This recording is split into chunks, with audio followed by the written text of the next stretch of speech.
इसकी हिस्ट्री जो है ये, क्योंकि आदमी माफिया बन जाता है धीरे धीरे क्राइम करके, तो लैंड ग्रैबिंग, एक्सटॉर्शन एंड एक जो माहौल क्रिएट करते हैं टेरर का लोगों के दिल में, वो इसने क्रिएट कर रखा था। जैसे इसके भाई के खिलाफ, अशरफ के खिलाफ जो इलेक्शन में लड़ा, उसको इन्होंने मार दिया क्योंकि वो जीत गया। तो लोगों में एक डर पैदा हो जाता है। इसका जो दिल्ली पुलिस से सामना हुआ, अगर देखा जाए तो ये 2008 जनवरी की बात है। मैं स्पेशल सेल में था उस समय। स्पेशल सेल जो दिल्ली पुलिस की है, उसमें जनरली एक तो टेररिज्म के ऊपर डील करती है, दूसरे जो ड्रेडेड क्रिमिनल्स हैं उनकी लिस्ट बना लेते हैं। तो नॉर्थन इंडिया के जितने भी ड्रेडेड क्रिमिनल्स हैं, तो उस समय लिस्ट बनाई ड्रेडेड क्रिमिनल्स की, तो अतीक का नाम भी था क्योंकि इस पर इनाम था यूपी से 1 लाख रुपए का, भागा हुआ था। तो हमारी टीम भी उस पर काम कर रही थी। उस समय जो इंस्पेक्टर थे गोविंद शर्मा, इंस्पेक्टर सुभाष वत्स और सब इंस्पेक्टर विनय त्यागी, इनकी टीम थी। और जब स्पेशल सेल की टीम काम करती है तो पूरा उसकी खोजबीन करती है कि भाई ये आदमी के कौन कौन से केसेस हैं, उन केसेस में इसके कौन एसोसिएट्स हैं, कौन इसके रिलेटिव हैं, इसकी कोई वीडियो अगर है, ताकि उसकी शक्ल, उसकी आवाज इनको पता लग जाए।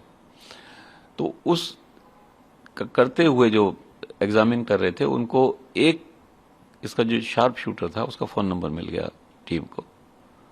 उन्होंने फिर टेक्निकल सर्वेलेंस शुरू किया।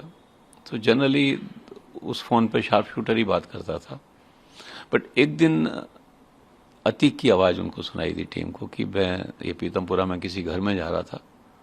तो इमीडिएटली टीम ने उसको वहां जाके उस घर को घेर लिया। जब ये बाहर निकला अपनी कार में बैठा, तो टीम ने उसको चैलेंज किया उतरने के लिए,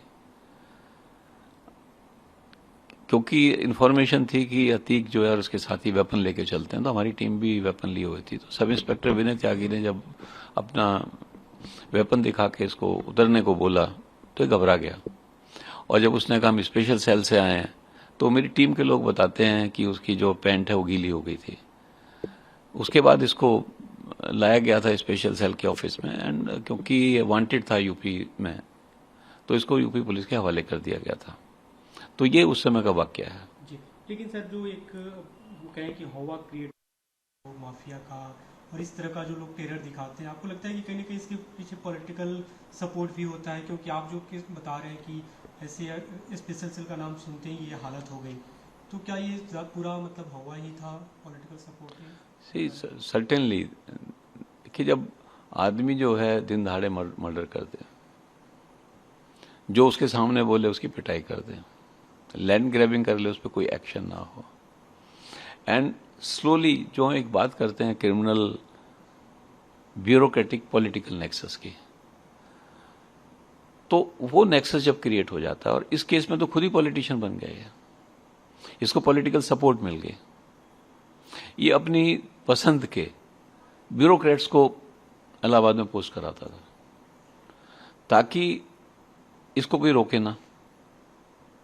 तो जब ये नेक्सस बन जाएगा, तो फिर आम आदमी डरने लगता है। वो किसके पास जाए? पुलिस के पास, एडमिनिस्ट्रेशन के पास? वो सुनती नहीं। तो एक डर का माहौल क्रिएट कर देते हैं। एक पैरेलल गवर्नमेंट शुरू हो जाती है। जब पैरेलल गवर्नमेंट शुरू हो जाती है किसी जगह, उसको माफिया बोलते हैं।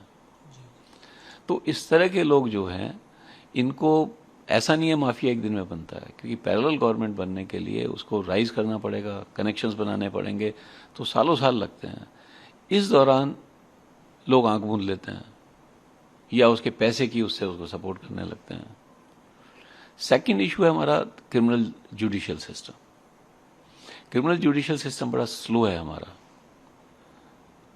सालों साल लग जाते हैं, एंड उसका फायदा ये क्रिमिनल उठाते हैं कि जो विटनेसेस उनको थ्रेट करते हैं, कई बार एलिमिनेट कर देते हैं विटनेसेस को, तो फिर कोर्ट केसेस जीत जाते हैं। फिर कहते हैं देखिए जी हम तो बाइज्जत बरी हो गए केसेस में। तो ये एक इस नेक्सस को ब्रेक करने की बहुत जरूरत है। एक तो हमें जरूरत है कि हमारा जो क्रिमिनल जस्टिस सिस्टम है उसको हम इम्प्रूव करें। एंड सेकेंडली, कोई एजेंसी होनी चाहिए जो इस तरह के माफिया को, सेंट्रलाइज एजेंसी होनी चाहिए बेसिकली, जो इस तरह के माफिया जो बिल्टअप हो रहे हैं उनके ऊपर इंफॉर्मेशन कलेक्ट करें। जी सर, आपने जो कार्रवाई की जिस बात कही, आपको लगता है कि अगर उसके बाद वैसी कार्रवाई हुई होती, अगर इसकी क्रिमिनल वो बिल्डअप नहीं होने दिया गया होता, इसको उस तरह से बढ़ने नहीं दिया गया होता, तो फिर बात की स्थितियाँ उत्पन्न न होती?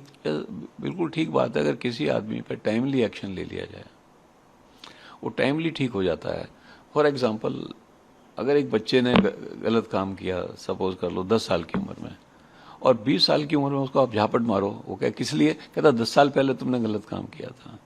तो आदमी को अगर ठीक करना है तो टाइमली उस पर एक्शन होने की बहुत जरूरत है। जी, अभी जो जिस तरह का पूरा घटनाक्रम रहा, सतीक अहमद को अहमदाबाद से लाया गया और कई बार एक तरह से लाया गया, उसमें जो सवाल उठ रहे हैं उनके जो सिंपैथाइजर है, उनकी जो फैमिली है, उनकी तरफ से कि ये नहीं होना चाहिए था, ये क्या नहीं होना चाहिए था? अब इस तरह के जो मर्डर हुआ उस तरह से नहीं होना चाहिए था। देखिए, मर्डर में किसी का आई कैन से कि कोई किसी का दोष नहीं लगा सकते जो आदमी इन्वॉल्व नहीं है। अब एक जब माफिया बनता है उसके दुश्मन भी बनते हैं। बहुत लोगों के साथ जाती करता है वो, किसी की लैंड छीन ली, किसी की फैमिली को बर्बाद कर दिया, तो एक दुश्मन क्रिएट होते हैं।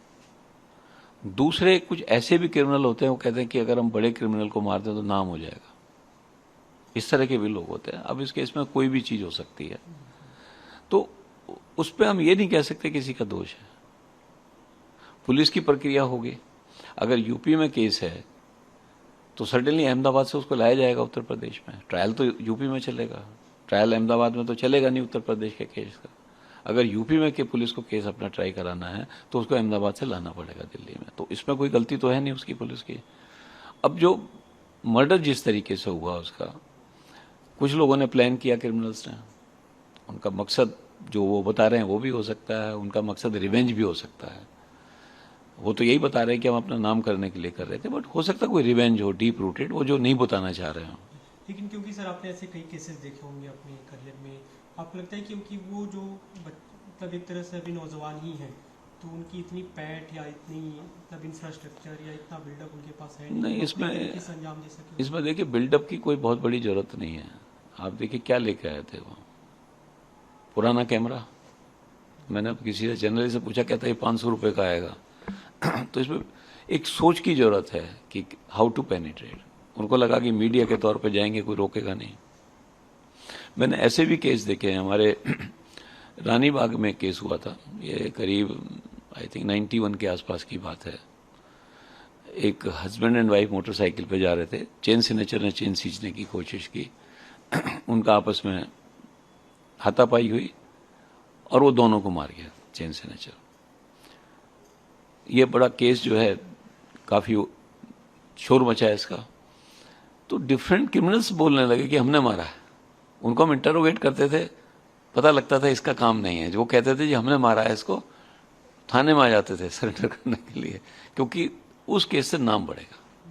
तो बहुत से ऐसे क्रिमिनल भी जो अपना नाम बनाना चाहते हैं, ताकि नाम बन जाएगा तो फिर वो भी एक काम कर सकते हैं, सुपारी लेना या एक्सटॉर्शन करना, उसके नाम से लोग डरेंगे, वो भी इस तरह का काम शुरू कर सकते हैं। बट वो माफिया नहीं है। माफिया का मतलब है पैरेलल गवर्नमेंट।